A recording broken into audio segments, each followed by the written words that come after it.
7 अप्रैल 1967। सभी बच्चे समझते हैं कि हम यहाँ आए हैं बेहद के बाप से वर्षा लेने के लिए। कहाँ आए हैं? वर्षा लेने के लिए तो आए हैं, लेकिन कहाँ आए हैं? यहाँ माने कहाँ? यहाँ माने कहाँ? स्थान कहाँ? कहाँ आए हैं?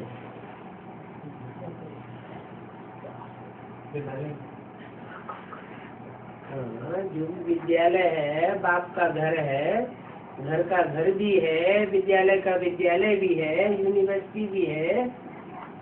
उसमें हम आए हैं बाप से बेहद का वर्षा लेने के लिए। और कोई की बुद्धि में नहीं हो सकता क्या कि हम बेहद के बाप से बेहद का विश्व की बादशाही का वर्षा लेने के लिए आए हैं यहाँ यूनिवर्सिटी में पढ़ने के लिए। होगा कोई की बुद्धि में है? उन तथाकथित बुद्धि जो ब्राह्मणों की है उसमें उनकी बुद्धि में ये बात समाई होगी कि हम आए हैं विश्व के मालिक पने का वर्षा लेने के लिए इस यूनिवर्सिटी में। इसी जीवन में लेंगे या अगले जीवन में लेंगे? पढ़ाई यहाँ पढ़ते हैं तो जो वर्षा है पढ़ाई का वो यहाँ लेंगे या अगले जन्म में लेंगे? यहाँ डॉक्टरी पढ़ेंगे तो यही वर्षा लेंगे डॉक्टरी का, सिविल सर्जन बनने का। यहाँ वकालत पढ़ेंगे तो यहीं वकील बनेंगे, जज या बैरिस्टर बनेंगे। तो लौकिक दुनिया वाले जो स्टूडेंट्स होते हैं या जो बाप के बच्चे होते हैं उनको बुद्धि में रहता है हमें बाप का वर्षा इसी जन्म में मिलना है। और यहाँ भी ब्राह्मणों की बुद्धि में ये बात रहती है कि बाप प्रैक्टिकल में आया हुआ है। किस लिए आया हुआ है? बच्चों को मुक्ति जीवन मुक्ति का वर्षा देने के लिए, विश्व की बादशाही का वर्षा देने के लिए। ये वर्षा दुनिया में और कोई मनुष्य मात्र नहीं दे सकता है। इब्राहिम, बुद्ध, क्राइस्ट, गुरु नानक ये भी तो धर्म पिताएं आए हैं। वो धर्म पिताएं विश्व की बादशाही का वर्षा नहीं दे सके। वो राजा देते ही नहीं। वो तो आते हैं अपना धर्म स्थापन करके चले जाते हैं। राजा ही तो कोई को मिलती नहीं। जब 300-400 वर्ष हो जाते हैं, उन धर्म पिताओं की जनरेशन बहुत बढ़ जाती है, तब उनकी राजा स्थापन होती है। तो 300-400 वर्षों के बाद तक तो उन धर्म पिताओं को पता भी नहीं चलता कहाँ चले गए। और यहाँ बाप क्या कहते हैं? मैं आता हूँ तुम बच्चों को बेहद विश्व की बादशाही का वर्षा देने के लिए। तो आकर के ऐसे ही चला जाएगा जैसे धर्म पिता आया राम गया राम, या कुछ करके भी जाएगा? जो बोलता है वो करके जाएगा, या आज के नेताओं की तरह बोलते बहुत है करते कुछ भी नहीं? ऐसे करके जाएगा? ऐसे करके जाने वाला नहीं है। वो सच्चा बादशाह है, सच्चा बाप है, सत्य की स्थापन करने वाला है, सच्चे बच्चों को पसंद करता है। तो वो खुद झूठ बोलने वाला नहीं हो सकता। ऐसे नहीं कि ब्रह्मा के तन में आया और ये वाणी किसके मुख से चलाई गई?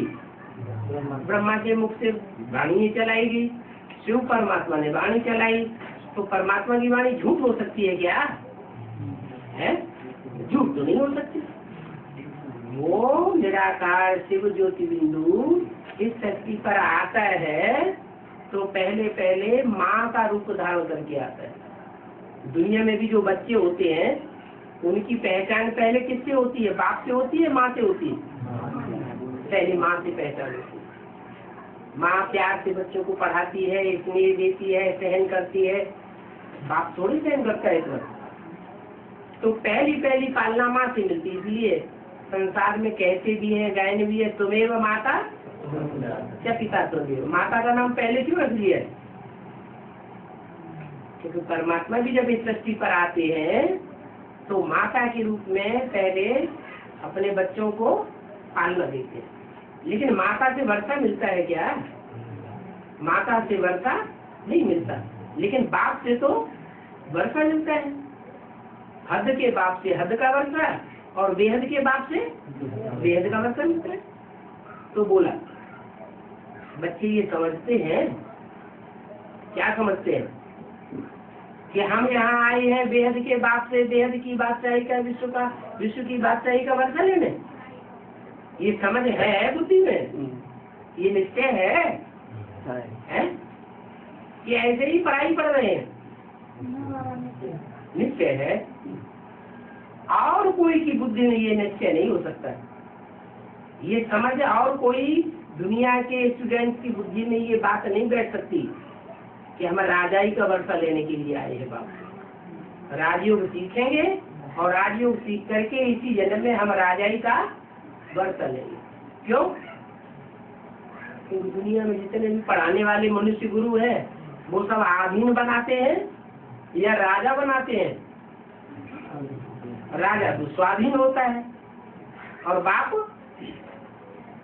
हमको स्वाधीन बनाते हैं। राजाओं का भी राजा बनाते हैं, हमको आधीन बनना नहीं सिखाते।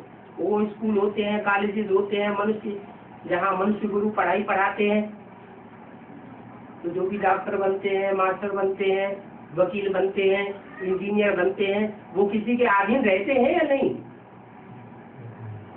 अधीन तो रहना पड़ता है?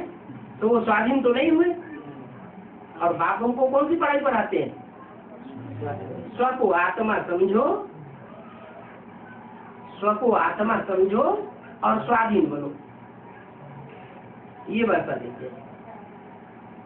स्वयं स्थिति में स्थित होंगे तो तुम्हारी कर्मेंद्रियां कंट्रोल में हो जाएंगी। देह की स्थिति में स्थित होंगे कि मैं देह हूँ, तो देह की कर्मेंद्रियां अपना कर्म करेंगी, अपने बंधन में बांध लेंगे।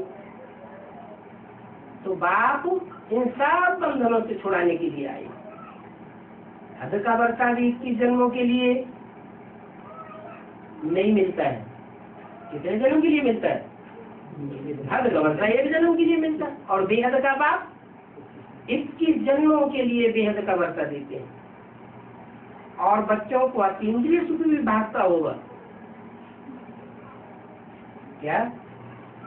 जिन बच्चों की बुद्धि में ये समझ बैठी होगी कि हम बेहद के बाप से बेहद का वर्षा लेते हैं, उनको अतीन्द्रिय सुख भी भागता होगा। इंद्रियों का सुख नहीं, इंद्रियों का सुख तो क्षण भंगुर होता है, थोड़े समय का होता है, और अतीन्द्रिय सुख सदा काल का होता है। वो अतीन्द्रिय सुख बच्चों को भागता होगा, नंबरवार भागता होगा। अभी 84 का चक्र पूरा हुआ क्या? इनकी बुद्धि में ये बात बैठेगी। अतीन्द्रिय सुख का जो अनुभव है किन बच्चों को होगा? जिनकी बुद्धि में ये बात बैठी हो कि अब ये दुनिया जाने वाली है, ये हमारा अंतिम जन्म है, अब 84 का चक्कर पूरा हुआ, अब सबको घर वापस जाना है। हम जाते हैं बाप के घर में। क्या अभी तक कहाँ थे? हैं? कहाँ पड़े हुए हैं? रावण की दुनिया में, माया रावण के अधीन हुए पड़े थे। और अब हम जाते हैं बाप के घर में। बादल भर करके जा करके बरसते हैं ना, तो तुम बच्चों को भी क्या करना है? तुम यहाँ आए हो बाप के पास बादल बन करके, ज्ञान जल भरो और बाहर की दुनिया में जाकर बरसाओ। तुम ज्ञान के बादल हो क्या?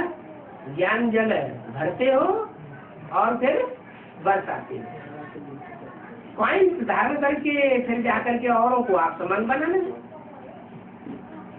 ज्ञान के पॉइंट जो बाप देते हैं वो खुद भी धारण करना और फिर दूसरों को भी जाकर वो पॉइंट बताना। जिससे दूसरों की बुद्धि में भी बैठे कि ये दुनिया क्या है, माया क्या है, बाप से क्या वर्षा मिलता है। तुम बच्चों को धंधा ही एक है कि हमको अब अपनी राजधानी बनानी है। क्या? और जो बाप होते हैं वो राजधानी स्थापन करने नहीं आते हैं, राजाई का वर्षा देने नहीं आते हैं। चाहे इब्राहिम हो, बुद्ध हो, क्राइस्ट हो, गुरु नानक हो, कोई भी हो, वो सिर्फ अपना धर्म की धारणा स्थापन करने आते हैं। और बाप तो तुम बच्चों के लिए राजाई स्थापन करने के लिए आया हुआ। इस दुनिया में तो राजाई खत्म हो गई। नेपाल में एक राजा रह गया था, वो भी खत्म हो गया। प्रजा के ऊपर प्रजा का राज्य रह गया, और प्रजा के ऊपर प्रजा का राज्य तो पंचायती राज्य है, एक का राज्य तो है नहीं। तो ये रावण राज्य है। रावण को भी कितने सर? 5 विकार रावण के और 5 विकृतियां प्रकृति की, जिनको कहते हैं मंदोदरी। ये 10 रावण के सिर हैं जो सारी दुनिया के ऊपर कंट्रोल कर रहे हैं। अब बाप कहते हैं ये रावण का राज्य खत्म होने वाला है, अब राम का राज्य आता है। इसलिए रामलीला जब दिखाते हैं तो रावण को 10 सिर दिखाते हैं और राम को 1 सिर दिखाते हैं। माने राम की है एक मत और रावण की है अनेक मत। तो अब तुमको एक मत की राजधानी स्थापन करनी है। ये तुम्हारा अपना धंधा है। क्या? बाप राजधानी स्थापन करने के लिए आए हैं, तो राजधानी स्थापन करके जाएंगे या बीच में ही चले जाएंगे? तथागत ब्राह्मण क्या समझते हैं कि ब्रह्मा के द्वारा आकर के ज्ञान सुना के चले गए, अब अपनी राजधानी अपनी राजाई हम अपने आप स्थापन कर रहे हैं। कोई जोनल इंचार्ज बन के बैठ जाओ, कोई सेंटर इंचार्ज बन के बैठ जाओ, कोई भारत के इंचार्ज बन के बैठ जाओ, और कोई विदेश के इंचार्ज बन के बैठ जाओ। अब हमको बाप से राजाई मिल गई, लेकिन ये हद की राजाई है या बेहद की राजाई? ये तो हद की राजाई है। बाप कहते हैं ऐसी हद की बात मैं नहीं करता हूँ, मैं तो बेहद विश्व की बात कही देता हूँ, जहाँ सारा आसमान तुम्हारा होगा, सारा समंदर तुम्हारा होगा। जैसे बाप के घर में कोई बच्चा होता है तो क्या कहता है? ये सारी प्रॉपर्टी मेरी है, या ये कहता है मेरे बाप की है, मेरी नहीं है? क्या कहता है? मेरी है। तो ऐसे ही मैं वो राजाई स्थापन करने के लिए आया हुआ हूँ जो तुम सब बच्चे अनुभव करेंगे कि लक्ष्मी नारायण का राज्य नहीं है। किसका राज्य है? हमारा राज्य है। लक्ष्मी नारायण तुम्हारे लिए ऐसे अनुभव होंगे जैसे माई बाप, माँ बाप के बच्चे होते हैं ना, तो उनको भी हक लगता है, वो भी कहते हैं हमारी चीज है, तो अपन आ जाएगा। रावण को बाप नहीं कहेंगे। क्या? रावण को नहीं कहेंगे, किसको बाप कहेंगे? मुरली ने क्या बोला? राम बाप को कहा जाता है। कृष्ण बच्चा बुद्धि को कहा जाता है। क्या? कृष्ण किसको कहा जाता है? बच्चा। जो बच्चा बुद्धि है, ज्ञान की बातों की गहराई को नहीं समझ सकता है, इसलिए उसको बच्चा बुद्धि का। बच्चा बुद्धि क्यों कहा? क्योंकि जो नई सृष्टि होगी उसका पहला पत्ता कौन होगा? कृष्ण होगा। तो कृष्ण इस सृष्टि का पहला पत्ता है। पहला पत्ता बच्चा बुद्धि है या बाप वाली बुद्धि है? बच्चा बुद्धि है, मुझे पता ही नहीं। क्या? ये राजाई हमने कैसे पाई? उसकी बुद्धि में नहीं बैठता है। जो बाप है उसकी बुद्धि में बैठता है। कृष्ण को जन्म देने वाला भी कोई होगा या नहीं होगा? होगा। उसकी बुद्धि में सारी बात बैठी हुई होगी। क्यों बैठी हुई होगी? कि बाप की जो पढ़ाई हुई पढ़ाई है वो पहले बाप ने पढ़ी होगी या बच्चे ने पढ़ी होगी? बाप पूरी पढ़ाई पढ़ता है। बच्चा तो बच्चा बुद्धि है, वो पूरी पढ़ाई पढ़ ही नहीं सकता। इसलिए कृष्ण की आत्मा को सतयुग में जाकर के बच्चा बनना पड़ता है, और राम वाली आत्मा सारे विश्व का पिता बनकर के संसार में प्रत्यक्ष होती है। वो है विश्व पिता, और वो है विश्व का महाराजकुमार। कौन? कृष्ण। तो बताया रावण को बाप नहीं कहेंगे, राम को बाप कहेंगे, रावण को बाप नहीं कहेंगे। बच्चे जानते हैं वर्षा तो बाप से ही मिलता है, रावण कोई वर्षा नहीं देता है, देता भी है तो दुख का वर्षा देता है, सुख का वर्षा नहीं देता है। रावण से वर्षा मिल ही नहीं सकता, उससे तो श्राप मिलता है। क्या श्राप दुख के लिए होता है या सुख के लिए होता है? श्राप तो दुख के लिए होता है। तो रावण है श्राप देने वाला और बाप है वर्षा देने वाला। रावण हमको बेसमझ बना देता है। कैसे? राम हमको समझदार बनाते हैं और रावण बेसमझ बनाते हैं। कैसे? रावण को 10 सिर है ना, 10 समझते देता है। एक कहता है ऐसे करो, दूसरा कहता है ऐसे करो, तीसरा कहता है ये रास्ता, चौथा कहता है वो रास्ता। तो आदमी की बुद्धि भटक जाती है।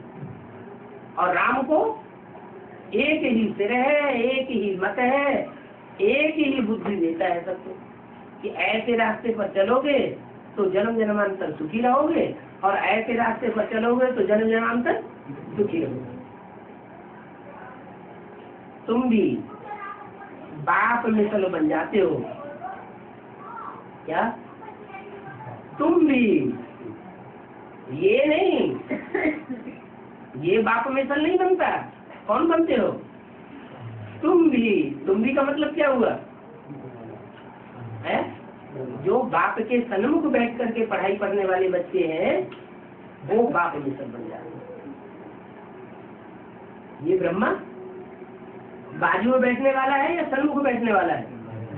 ये तो बाजू में बैठता है। इसलिए मुरली में बोलते हैं मैं तुम बच्चों को पढ़ाई पढ़ाने आता हूँ, ये तो बीच में सुन लेता है।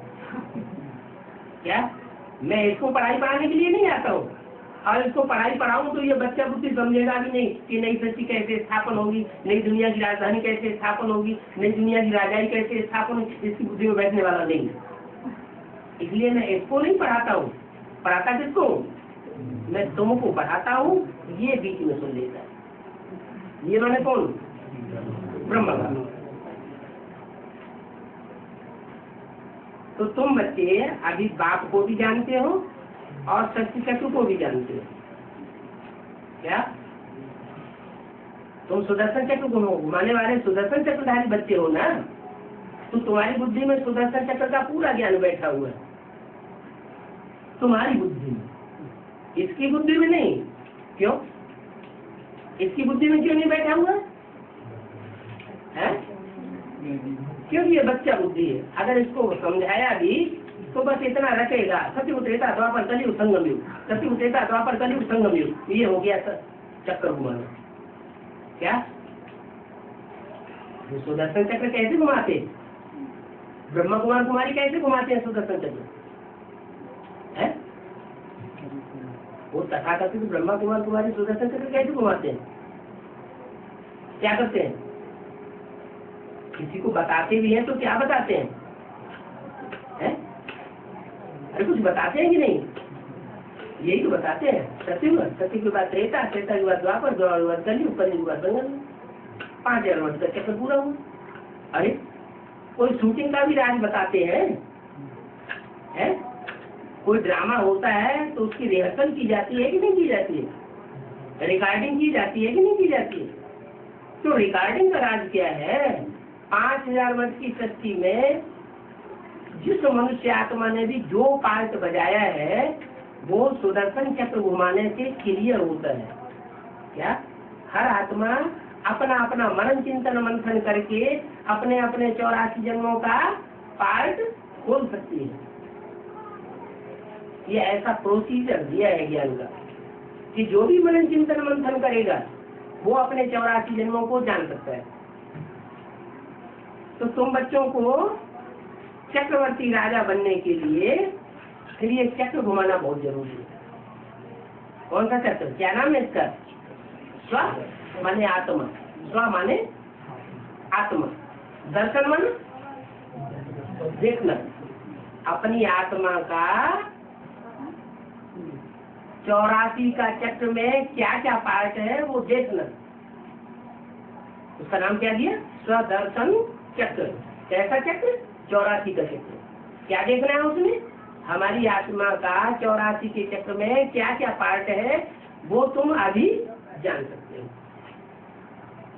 तो तुम बच्चों को जो इसलिए याद की यात्रा बहुत जरूरी है। क्या? सुदर्शन चक्र तीव्र रूप से खुलता रहे, फिरता रहे, इसके लिए क्या जरूरी है? कि तुम याद की यात्रा में रहो। किसकी याद है? बाप की याद। बाप ऑलराउंड पार्टधारी है या धर्म पिताओं की तरह बीच में आकर के पार्ट बजाना शुरू करता है? वो ऑलराउंड पार्टधारी। बाप तो हीरो पार्टधारी, राम वाली आत्मा हीरो पार्टधारी है या बीच में आके पार्ट बजाती है? तो हीरो पार्टधारी। तो जो खुद हीरो पार्टधारी है, अगर उसकी रहबरी में हम भी सुदर्शन चक्र घुमाने की प्रक्रिया सीखेंगे तो हम भी पूरे 84 का चक्र लगाने वाले ऑलराउंड पार्टधारी बच्चे बनेंगे। तो बताया तुम बच्चे अभी सृष्टि चक्र को जानते हो, चक्रवर्ती राजा बनते हो, उसके लिए याद की यात्रा बहुत जरूरी है। और याद में मेहनत है। क्या क्या मेहनत है? याद जब बहुत सहज है, सहज ज्ञान और सहज राजयोग है, तो याद में मेहनत क्यों है? बुद्धि सबकी भटकती है या कोई कोई की भटकती होगी? कोई कोई की भटकती है, कोई की नहीं भटकती है। कोई कहते हैं हमारे बहुत अच्छी याद लगती है। जो सबसे उन बच्चे हैं तो सबसे उन बच्चों को बाप याद करते हैं कि नहीं? दुनिया बाप को याद करती है और बाप सबसे उन बच्चों को याद करते हैं। तो जिन बच्चों को सबसे उन बच्चों को बाप याद करेंगे, भगवान याद करेंगे, उनकी ज्ञान की अवस्था, योग की अवस्था अच्छी रहेगी या ढीली ढाली रहेगी? उनके ऊपर तो बाप की छत्र छाया, बाप की नजर रहती है। तो जब बाप की नजर रहेगी जिस बच्चे के ऊपर, उसे बाप की याद आएगी या नहीं आएगी? बाप की याद जरूर आएगी। तो जिन बच्चों को बाप की याद सहज याद आती है, उसका कारण क्या हुआ?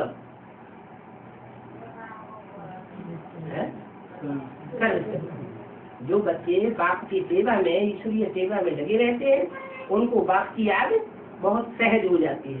और जो अपने पेट के धंधे धोने में लगे रहते हैं, जिसका मतलब वो निश्चय बुद्धि नहीं है। क्या?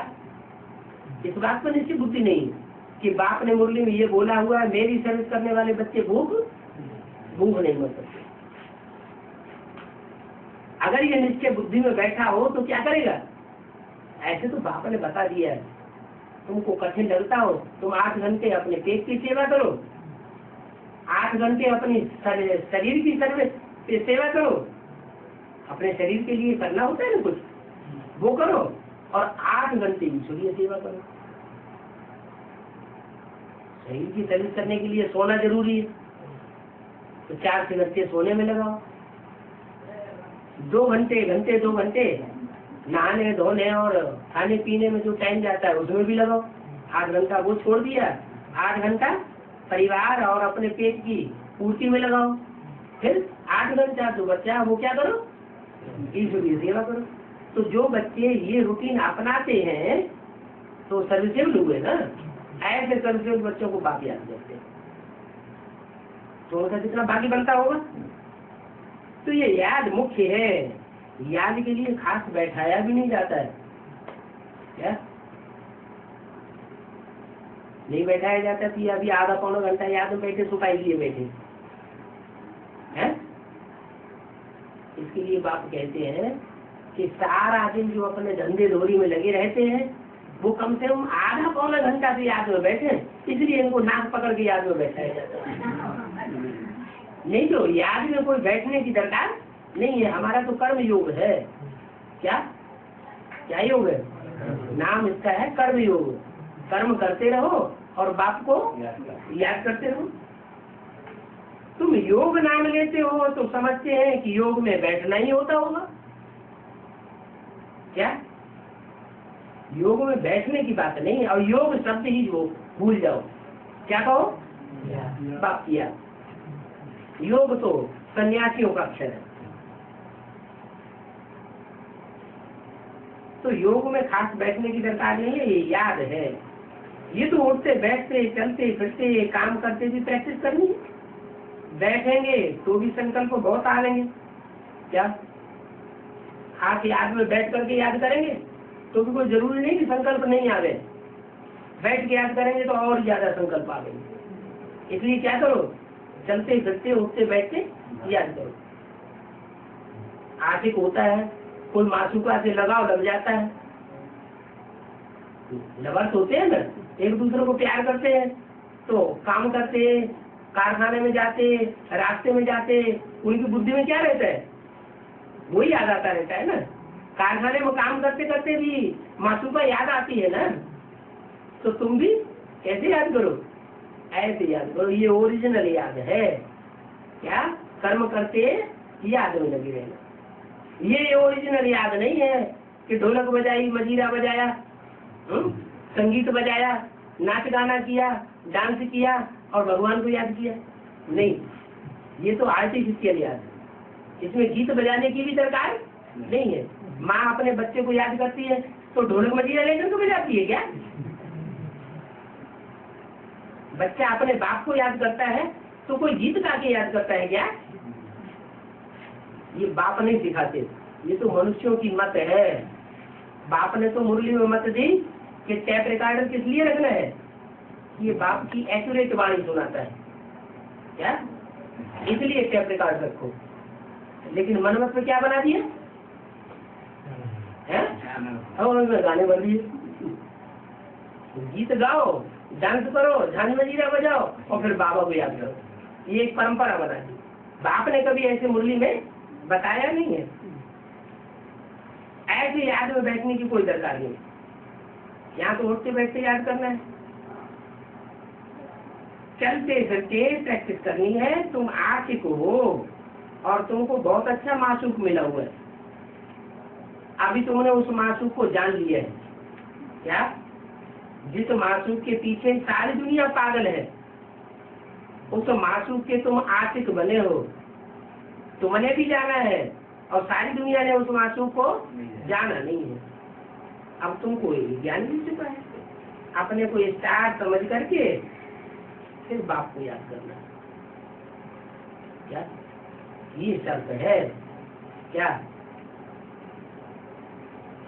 अपने को देह नहीं समझना। क्या समझना है? तो बुद्धि में बैठ जाए, मैं डॉक्टर हूँ, मैं मास्टर हूँ, मैं मिनिस्टर हूँ, मैं फलाना हूँ। ये सब देह की याद है। मैं क्या हूँ? मैं आत्मा स्टार हूँ। तो स्टार समझ करके बाप को याद करेंगे तो याद भी सहज हो जाएगी। अपने को छोटा बना के याद करेंगे तो बाप भी स्टार है, छोटे से छोटा है। और अपने को बड़ा बनाएंगे तो क्या होगा? देह अहंकार आ जाएगा। तो ये फुरना रखना है कि हम सतो प्रधान बने। आत्मा की स्थिति में रहने से ही सतो प्रधान बनेंगे और देह की स्थिति में रहने से और ही तमो प्रधान बनते जाएंगे। कोशिश करके याद की यात्रा को मजबूत कर दो। ये मेहनत है। क्या? सवेरे सवेरे उठते उठते पहला संकल्प आए क्या? क्या संकल्प है? मैं स्टार आत्मा। पहला संकल्प किया आना चाहिए। और कम से कम 10, 15, 20 मिनट जितना हो सके उसी संकल्प में टिके रहना। अपनी भ्रुकुटी के मध्य में स्टार को देखते रहना। तो ये मेहनत अंत तक चलेगी। कौन सी मेहनत? अपन को आत्मा समझने की। ज्ञान तो बहुत सहज है। मेहनत याद में है। क्यों याद में मेहनत है? बुद्धि भी क्यों भटकती है? क्योंकि 84 जन्म हमने देह से सुख लिया है, देह के द्वारा सुख लिया है, तो देह बार बार याद आती है। चाहे अपनी देह का सुख और चाहे संबंधियों की देह से सुख लिया, तो जो सुख लिया है वो याद आता है। प्रैक्टिस पड़ गई है देह का सुख लेने की। अब क्या करना है? अब तो अतीन्द्रिय सुख में टिकना है। तो अतीन्द्रिय सुख में टिकना तभी हो सकता है जब अपन को आत्मा समझो। इससे तुम पावन बनेंगे। याद से तुमको बहुत खुशी रहेगी। क्या? देह की याद में रहने से दुख बढ़ता जाएगा, और आत्मा विचार की याद में रहने से सुख बढ़ता जाएगा। कन्या पति को याद करती है तो खुशी में रहती है ना, है? कन्या खुशी को बताया जाता है कि इस गांव में तुम्हारा पति रहता है, ऐसी कद काठी का है, ये उसके पिता का नाम है। बस जिस दिन से परिचय मिला और उसी दिन से याद करना उसकी बुद्धि में याद छप जाती है। देखा भी नहीं है तो भी बुद्धि में याद छप जाती है। कहीं कहीं फोटो भी दिखा देते। कोई जरूरी है कि आंखों से देखेगी तभी याद करेगी? है? सब ज्यादा याद करेगी। है? सब ज्यादा याद करेगी। नहीं, कोई जरूरी नहीं। सब लड़ाई और झगड़ा और होने लगता है। पूरा परिचय मिलता है, प्राप्ति का परिचय मिलता है। इतना सुंदर है, ये है, वो है, इतना होशियार है, तो बुद्धि लग जाती है। तो ज्ञान बहुत सहज है। याद में माया रोला डाल। तो क्या से बाप को याद करना है? बाबा आपसे तो हमें विश्व की बादशाही मिलती है। प्राप्ति को सामने रखना है। बाप से हमें प्राप्ति क्या होती है? दुनिया में जो किसी से प्राप्ति नहीं होती वो बाप से, बेहद के बाप से प्राप्ति होती है।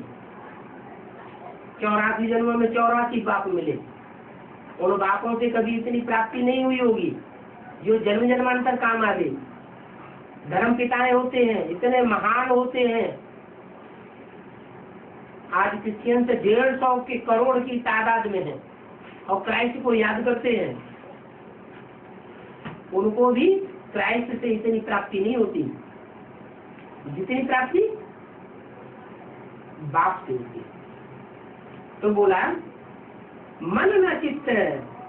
देखो तुमको बाप आकर मिल गया। तुम जानते थे कि हमें भगवान इस जन्म में मिल जाएगा? नहीं जानते थे। तो अचानक अगर लॉटरी खुल जाए तो कितनी खुशी होनी चाहिए? अपार खुशी होनी चाहिए। तो तुम्हारा नशा उड़ क्यों जाता है? है? ये अपार खुशी, उसका पारावार खलास नहीं होना चाहिए। ऐसे ऐसे आपन से बातें करते रहो। अच्छा, बच्चों को गुड नाइट। अगला रात्रि क्लास है 10 अप्रैल 1977। जैसे बाप सच्चा है, क्या बाप को क्या कहा जाता है? गॉड इज ट्रूथ कहा जाता है ना। सच्चाई को ही बाप कहा जाता है। तो सच्चा बाप आकर के क्या सुना देंगे? सच्चा ज्ञान सुना देंगे या झूठा ज्ञान सुना देंगे? सच्चा ज्ञान सुनाने वाला सच्चा बाप है। और जो भी आते हैं वो सब झूठा ज्ञान सुनाते हैं। झूठ से दुनिया झूठ खंड बनती है। झूठ सुनाने से दुनिया झूठ खंड बनती है और सत्य सुनाने से दुनिया सत्य खंड बनती है। सत्य खंड कहा जाता है सत्युग को, और झूठ खंड कहा जाता है कलयुग को। तो कलयुग बनाता है कौन? रावण। रावण है झूठा और राम है सच्चा। तो जैसे बाप सच्चा है, बाप को ट्रुथ कहा जाता है, तो बच्चों को भी सच्चा बनाते हैं। क्या रावण की दुनिया में रहते रहते 63 जन्मों से बच्चे कैसे हो गए? झूठ की दुनिया में रहते रहते झूठ बन गए। पहले पहले सच्ची बात सुनाते हैं कि मैं तुम बच्चों का अविनाशी बाप हूँ। क्या? जो वो बाप थे लौकिक बाप, वो तो विनाशी थे। हर जन्म में नया बाप मिला, हर जन्म में विनाश को पा गया। और मैं तुम्हारा अविनाशी बाप हूँ, कभी खलास होने वाला नहीं हूँ। कैसे? जन्म होगा, खलास नहीं होगा। संगम युग में जैसे बाप हमको मिला है, वैसे सत्युग त्रेता में भी मिलेगा? नहीं मिलेगा तो विनाशी हुआ ना। बोला है इस दुनिया में सदा कायम कोई चीज है नहीं, सदा कायम तो एक शिव बाबा है। शिव बाप सदा कायम नहीं है। शिव बाप तो परम नामबाजी हो जाते हैं, वो बिंदु बिंदु आत्माओं का बाप है। बाबा ग्रैंडफादर नहीं है। लेकिन जिस तन में आया हुआ है उस तन के द्वारा तुम्हारा बाबा है, ग्रैंडफादर है। वो ग्रैंडफादर बाबा हर जन्म में तुम्हारे साथ रहेगा। अगर अच्छा पुरुषार्थ करोगे तो ज्यादा साथ रहेगा, अगर खराब पुरुषार्थ किया तो दूर हो जाओगे। तो बच्चों को सच्चा बनाते हैं कि सच्चे बनो और सत्यखंड स्थापना करने में बाप के सहयोगी बनो। पहले पहले सच्ची बात बोलना बताते हैं कि मैं तुम्हारा बाप हूँ। ये बात और कोई नहीं बताते। क्या? कि मैं तुम्हारा बेहद का बाप हूँ। कह देते हैं सर्वव्यापी है। तो जब सर्वव्यापी है तो सब हमारे बाप हो गए। एक बाप कहाँ हुआ? मैं कहता हूँ मैं सर्वव्यापी नहीं हूँ। क्या? वो दुनिया वाले बताते हैं बाप सर्वव्यापी है। अच्छा, दुनिया वाले बताते हैं, ब्राह्मण नहीं बताते। तथाकथित तो ब्राह्मण क्या कहते हैं? वो कहते हैं कि बाप सर्वव्यापी है। कहते तो नहीं है, कहते तो नहीं है कि बाप सर्वव्यापी है। फिर ये भी नहीं बताते वो एक व्यापी है कहाँ। वो कौन है एक जिसमें व्यापी है? वो मुकर्रर तो कौन सा है जो आज से अंत तक मुकर्रर है? सन 36 में भी मुकर्रर था और मध्य में भी मुकर्रर है और अंत में भी मुकर्रर रहेगा। राजधानी स्थापन करके जाएगा, राजाई स्थापन करके जाएगा देवताओं की, बीच में जाने वाला नहीं है। तो ये बताते भी नहीं। कौन? तथाकथित ब्राह्मण ये बात नहीं बताते। और यहाँ बाप आकर ये बात बताते हैं कि बच्चे मैं सर्वव्यापी नहीं हूँ, मैं तो एक व्यापी बन करके आया। एक को पहचानो। सर्वव्यापी कहना माना गाली देना। कैसे? कुत्ते बिल्ले में व्यापी कह दिया तो जानवर बता दिया ना, तो गाली हो गई। कच्छ अवतार, मत्स्य अवतार, वाराह अवतार, कितनी बड़ी बड़ी गाली देती है। क्या? मैं ऐसे कच्छ मत्स्य का पार्ट बजाने वाले जानवर बुद्धि मनुष्यों में नहीं आता हूँ। ऐसे मनुष्य है जो लोगों को दिखाने के लिए कछुए की तरह इंद्रियां समझ के बैठ जाएंगे। लोग समझते हैं बड़ा अच्छा कोई भगत है, बड़ा अच्छा तपस्वी है।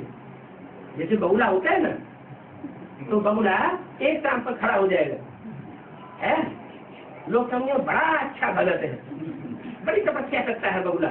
और जैसे ही मछली आई फिर खड़ा हो गया। तो बाप परिचय देते हैं कि मैं कच्छ अवतार, मत्स्य अवतार और 12 अवतार में नहीं आता हूँ।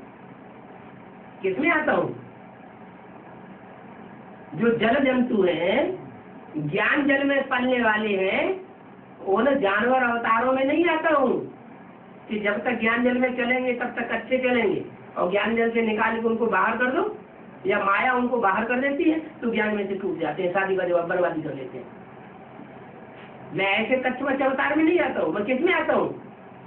मैं मनुष्य अवतार में आता हूँ, जो धरणी का आधार लेते हैं। धरणी माना कन्याएं माताएं, जो कन्या माताओं को आगे रखते हैं, उन कन्या माताओं का रिगार्ड करते हैं, उनमें मैं प्रवेश करता हूँ। राम में या कृष्ण में मैं आता हूँ, और किसी में कच्छ मत्स्य अवतार में नहीं आता हूँ। सब झूठ बोलते रहते हैं, बाप के लिए ही झूठ बोलते हैं कि कच्छ मत्स्य अवतार लेकर के आता है। अरे मैं जानवरों का रूप धारण करके आऊंगा तो क्या जानवरों को पढ़ाई पढ़ाऊंगा? जानवरों को पहले पढ़ाई पढ़ाना जरूरी है या मनुष्यों को पढ़ाई पढ़ाना जरूरी है? पढ़ाई जानवर पढ़ेंगे या मनुष्य पढ़ेंगे? है? जिसको मनोबुद्धि होगी तो वो पढ़ाई पढ़ेगा, जिसको मनोबुद्धि है ही नहीं वो पढ़ाई कैसे पढ़ेगा? पहले मनु की औलाद तो बने, मन का उपयोग करना तो सीखे। मनु ब्रह्मा को कहा जाता है।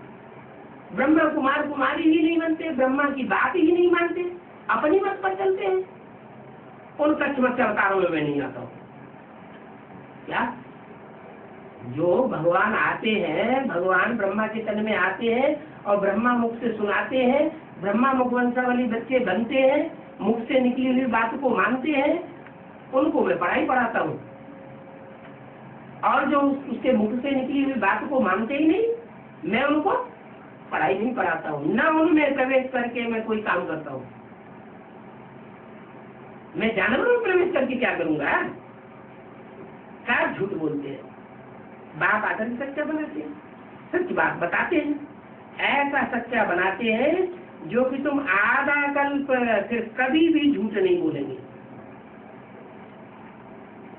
क्या अभी तो इस झूठ की दुनिया में रहकर के कुछ को झूठ मुख से निकल जाता है ना? निकलता है या नहीं निकलता है? कुछ न कुछ निकल जाता है। लेकिन अब मैं तुमको ऐसी पढ़ाई पढ़ाता हूँ, ऐसा सच्चा बनाता हूँ कि 63 जन्म तो क्या, 63 जन्म तो क्या, पूरा आधा कल्प तुम कभी भी झूठ नहीं बोलेंगे। यहाँ तो झूठ ही झूठ, मेरे ही झूठ, सत्य की रत्ती नहीं है। क्या कहाँ? ये तो ब्राह्मणों की दुनिया में दो तरह के ब्राह्मण हो गए ना, एक कुखवंशावली और एक मुखवंशावली। जो मुख से निकली हुई बात को मानते हैं वो मुखवंशावली, और जिन्होंने गोद में प्यार लिया है ब्रह्मा की, गोद कहते हैं कुख, उन्हें ब्रह्मा की गोद याद आती है, मुख याद नहीं आता। जिसने गोद का प्यार लिया होगा उसे क्या याद आएगा? उसे गोद याद आएगी। और जिसने मुख की बातों को ध्यान से सुना होगा उसे क्या याद आएगा? उसे मुख याद आएगा। तो कोई तो मुखवंशावली है, कोई कुखवंशावली। जो कुखवंशावली है वो देह को याद करते रहे, उन्हें देह बहुत याद आती है, बहुत याद आती है। तो मुरली में भले बोलते हैं कि ब्रह्मा का चित्र नहीं रखना है, हमारे गुस्सा के वो वाक्य ही मुरली में से काट देंगे। पहले ये वाक्य बहुत मुरली में आता था कि ब्रह्मा का चित्र नहीं रखना है। बाद में जब देखा कि एडवांस पार्टी वाले इसका ज्यादा विरोध करते हैं तो वो वाक्य मुरली में जोड़ा दिया। अब मुरली में वो वाक्य उड़ा दिया जाएगा तो फिर कोई शिकायत ही नहीं करेगा। ये शिकायत ही नहीं करेगा, बाबा ने तो मना किया है ब्रह्मा का चित्र नहीं रखना। ब्रह्मा का चित्र रखेंगे तो जो ब्रह्मा की गति हुई है वो ब्रह्मा कुमार की गति हो जाएगी। ब्रह्मा की क्या गति हुई है? क्या गति हुई? हाथ फेल हो गया, शरीर छूट गया। तो ब्रह्मा कुमार कुमारियों का भी क्या होता जाता है? मोस्टली जो बड़े बड़े ब्रह्मा कुमार कुमारी हैं उनके क्या हो रहा है? अचानक शरीर छोड़ देते हैं। कोई को ट्यूमर हो जाता है, कोई को हार्ट फेल हो जाता है। बड़े बड़े ब्रह्मा कुमार कुमारी जिनको हम समझते हैं कि बहुत ऊंचे होंगे, उनका भी हार्ट फेल होता जाता है। क्यों हो रहा है? जैसे को याद करेंगे अंत मते सो गति बन जाती। तो बाप कहते हैं मैं सत्य बात बताता हूँ तो उनको मिलती लगती है। तो हम चित्र बिल्कुल भी नहीं रखें। मुरली में बोला है तो रखना चाहिए। मुरली में बोला है कि क्या बोला मुरली में? क्या बोला मुरली बताओ? नहीं रखना है, बिल्कुल नहीं रखना है। अगर ब्रह्मा का चित्र रखेंगे तो पतित हो पड़ेंगे, ये बोला है। 3 मूर्तियां हैं। क्या? 3 पुरियों में 3 मूर्तियां हैं। मृत्यलोक की तरफ कौन सी मूर्ति है? ब्रह्मा की। और परमधाम की तरफ कौन सी मूर्ति है? शांति धाम की तरफ शंकर जी, और बीच में है सुखधाम, सबसे ऊंचा शांति धाम, उसके नीचे सुखधाम, उसके नीचे दुखधाम। दुखधाम का अधिष्ठाता कौन हुआ? दुखधाम की अधिष्ठाता मूर्ति कौन सी हुई? अरे कौन को बैठाया गया? बोलते क्यों नहीं? ब्रह्मा को बैठाया गया। तो ब्रह्मा की पूजा होती है संसार में? नहीं होती। क्यों नहीं होती? अगर सुखधाम बनाया होता ब्रह्मा के द्वारा तो पूजा होनी चाहिए ना। मंदिरों में पूजा नहीं होती, मंदिरों में मूर्तियां नहीं रखी जाती, मंदिरों में मंदिर बनाए नहीं जाते। ये है ब्रह्मा के मंदिर। एक अजमेर में मंदिर है, वो भी अजमेर की यादगार है। अज माने बकरी और मेढ़ माने मेढ़ा। जो भेड़ बकरियों का देश है वहाँ ब्रह्मा की मूर्ति रख दी है। भेड़ बकरियां मालूम क्या करती है? भेड़ बकरियां जा रही हो कहीं, एक बकरी जहाँ चली जाएगी वही सारी चली जाएगी। अपनी अकल नहीं लगाएंगे हम कहाँ जा रहे हैं, गड्ढे में जा रहे हैं, पाताल में जा रहे हैं, तारा में जा रहे हैं, कहाँ जा रहे हैं देखेंगे नहीं। जहाँ एक गई वहाँ सारी चली जाएगी। भेड़ बकरियां कौन से धर्म में ज्यादा होती हैं? मुसलमानों में ज्यादा होती है। वो भेड़ बकरियों को ज्यादा पालते। बकरी को दूध ज्यादा पसंद करेंगे, गाय का दूध पसंद नहीं। गाय को काट देंगे और बकरी को पाल लेंगे। क्या तो बोला यहाँ तो झूठ ही झूठ, मेरे ही झूठ, सत्य की रस्सी है। क्या ये दुनिया ऐसी बन गई है जहाँ झूठ ही झूठ बोलते हैं, सत्य की बात नहीं बताते, वहाँ झूठ की रस्सी नहीं होगी। मैं जो नई दुनिया रूपी संगठन का किला बनाऊंगा उसमें झूठ की रस्सी नहीं, और रावण जो दुनिया बनाता है उसमें झूठ ही झूठ। बाप आकर के सत्य बताते हैं। चित्रों में लिखा हुआ है, बाप ने दिव्य दृष्टि द्वारा ये चित्र बनवाए हैं। कौन से चित्र? आज के ब्रह्मा कुमारों को पता भी नहीं कि वो चित्र कौन से है जो बाबा ने दिव्य दृष्टि से बनवाए थे। मालूम? ये 1 2 3 4 कोई ब्रह्मा कुमार कुमारियों को पता नहीं, ये चित्र ही उड़ा दिए। तो झूठ ही झूठ, सत्य की रस्सी भी। मुरली में बोला ढेर के ढेर चित्र माया की मत पर बनाए हैं बैठ। बाकी जो चित्र है वो माया की मत पर बैठ बनाए हैं, ढेर के ढेर चित्र।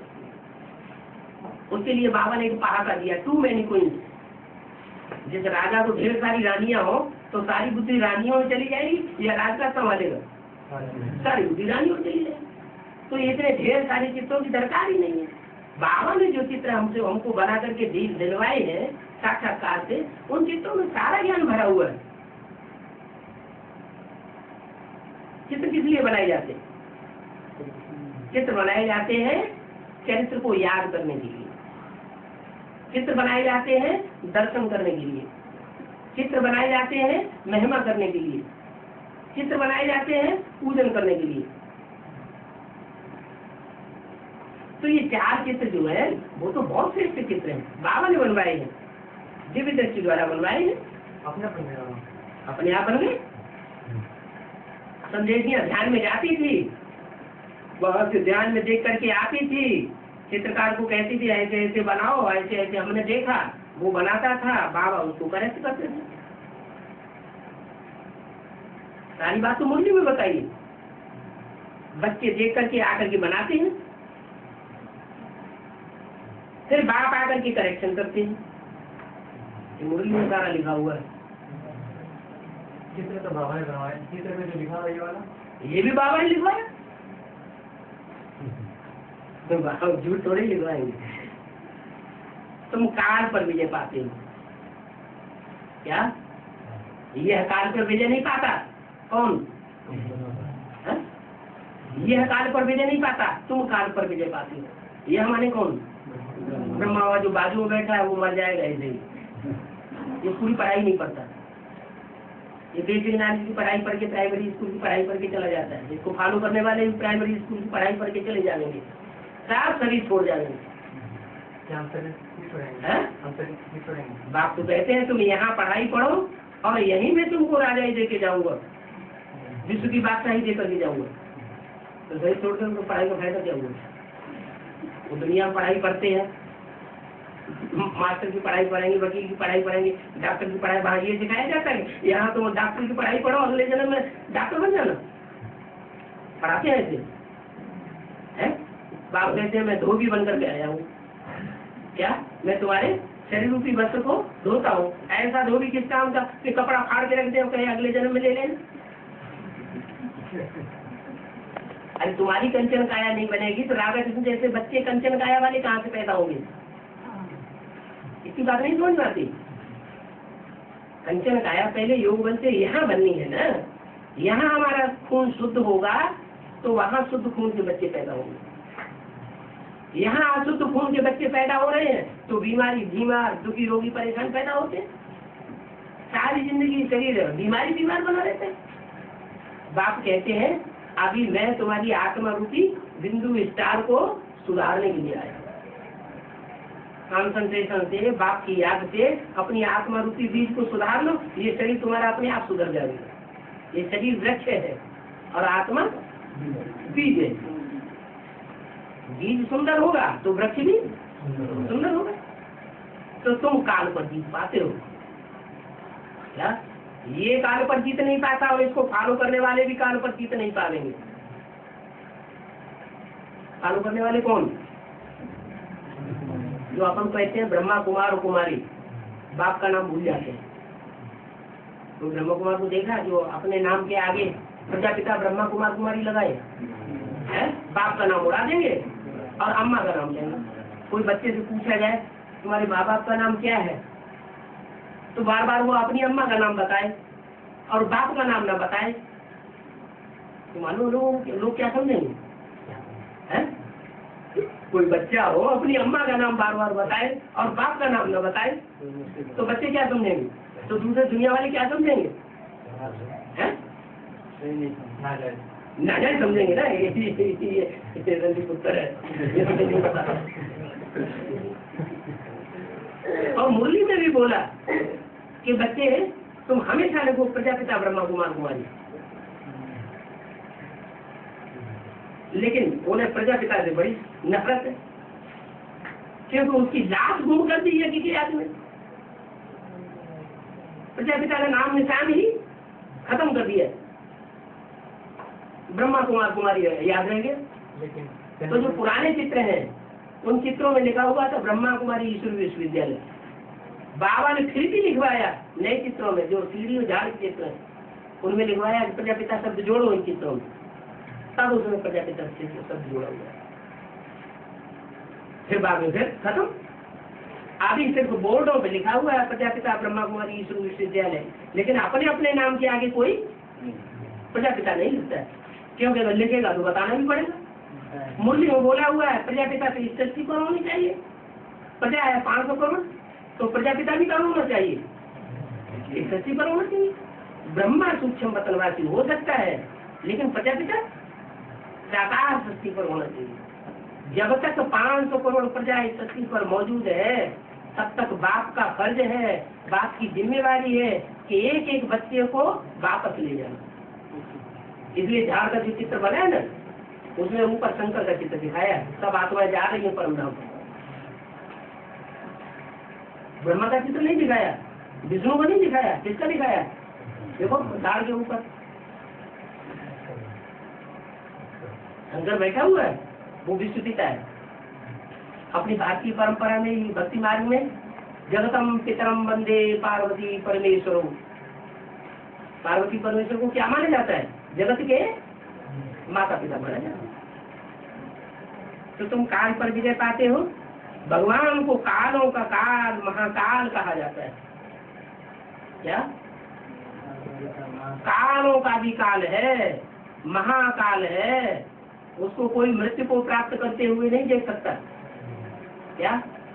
सारी दुनिया भले काल के गाल में समा जाए, लेकिन जो महाकाल भगवान आता है, जिस तन में मुकर्रर रथ में आता है, उसको इन आंखों से मृत्यु को पाते हुए कोई देख नहीं सकता। इसलिए शंकर को कहते हैं अमरनाथ। क्या क्या कहते हैं? अमरनाथ, कि उसकी कभी मृत्यु नहीं होती। उसका जन्म भी नहीं दिखाते हैं और उसकी मृत्यु भी नहीं दिखाते। एक ही देवता ऐसा है, कौन? शंकर देवता। बच्चे समझते हैं कि बाप महाकाल बनकर के आया। महाकाल बन, वो काल होता है, कभी इसको ले गया, कभी उसको ले गया, कभी उसको ले गया, काल खा गया। 2-4 8 को खाता है, रोज खाता है, बहुतों को खाता है, सैकड़ों को खाता है, हजारों को खाता होगा। लेकिन महाकाल, महाकाल क्या करता है? कितनों को खाएगा? है? महाकाल सारी सृष्टि को काल के दाल में लेकर के चला जाएगा। क्या इस सृष्टि में बाप के बच्चों के सिवाय और कोई भी बाकी बचने वाला नहीं है। तो समझते हैं ना, भगवान काल को भेज देते हैं। अभी तुम जानते हो कि बाप सबको साथ ले जाते हैं। क्या चित्र दिया हुआ है झाड़ के चित्र में? सबको साथ ले जाने वाला चित्र किसका दिया हुआ? शंकर का चित्र दिया हुआ है झाड़ के ऊपर। तो बोला मुरली में कि अभी तुम जानते हो कि बाप सबको साथ ले जाते हैं। जो बिंदी बिंदी आत्माएं साथ जा रही है, कौन ले जाने वाला है? बाप शंकर के रूप में बैठा हुआ। एक शंकर ही देवता ऐसा है जिसका नाम शिव के साथ जोड़ा जाता है। 33 करोड़ देवताओं में से कोई देवता ऐसा नहीं है जिसका नाम शिव के साथ जोड़ा जाए। क्या कहते हैं? शिव शंकर बोले ना, शिव विष्णु कहते हैं, शिव ब्रह्मा कहते हैं, शिव जगदम्बा कहते हैं, शिव सरस्वती कहते हैं? नहीं कहते। उस एक का ही नाम क्यों जोड़ा जाता है? क्योंकि एक ही बच्चा ऐसा है जो योग बल से सारे विश्व की बादशाही ले लेता है। हर हर महादेव शंभो काशी विश्वनाथ गंगे। विश्वनाथ के रूप में कौन देवता गया हुआ है? सारे विश्व का नाथ। 2-4 8 देशों का नहीं, सारे विश्व को नथनिया डाल देता है, नाथ लेता है, कंट्रोल कर लेता है। तो तुम जानते हो कि बाप सबको साथ ले जाएंगे, अकेला नहीं जाने जाएगा। बाप का विरुद्ध है। क्या विरुद्ध है? मैं तुम बच्चों के साथ जाऊंगा, साथ खेलेंगे, साथ खाएंगे, साथ रहेंगे, साथ सोएंगे, उठेंगे, बैठेंगे और साथ लेकर के जाएंगे। ऐसे मुरली में बोला है या नहीं बोला? बोला है। फिर उन ब्रह्मा कुमारों से पूछो, बाबा ने तो ऐसे बोला और ब्रह्मा बाबा तो चले गए, अब कौन साथ ले जाएगा? तुम ले जाओगे हमको साथ? तो उन्होंने वो चित्र उड़ा दिया। अभी तो शंकर को ही उड़ाती चल जाए। अभी तुम बुलाते भी हैं, ये पतित पावन आकर के हमको साथ ले चलो। सभी मौत के घाट पर उतरते हैं। आप बच्चे जानते हैं सबका मौत होगा, इसमें भी कल्याण। क्या अगर सारी दुनिया, इतनी बड़ी दुनिया है, इतनी बड़ी दुनिया का अगर मौत न हो तो कल्याण नहीं होगा, कल्याण हो जाएगा। क्यों? कि जिन देवताई बच्चों की स्थापना हुई है, जिन देवताई बच्चों का संगठन रूपी किला तैयार हुआ है, वो संगठन का किला वो असुर बिगाड़ देंगे। क्या? इसलिए उन असुरों का विनाश करा देंगे। इस लड़ाई में भी कल्याण भरा हुआ है और वो कल्याण तुम्हारे लिए है। इतनी बड़ी दुनिया का विनाश होगा, 500 करोड़ की दुनिया, तो किसके लिए विनाश होगा? तुम्हारी सेफ्टी के लिए। वो कहते हैं पीस हो जाए, शांति हो जाए। 500 करोड़ की, 700 करोड़ की दुनिया में कोई पीस स्थापन होगी क्या? जो नई दुनिया बनेगी उसमें थोड़े लोग होंगे या करोड़ों की तादाद में होंगे? थोड़े लोग होंगे। तुम जानते हो अभी तो खूब अशांति दुनिया में होगी। क्या?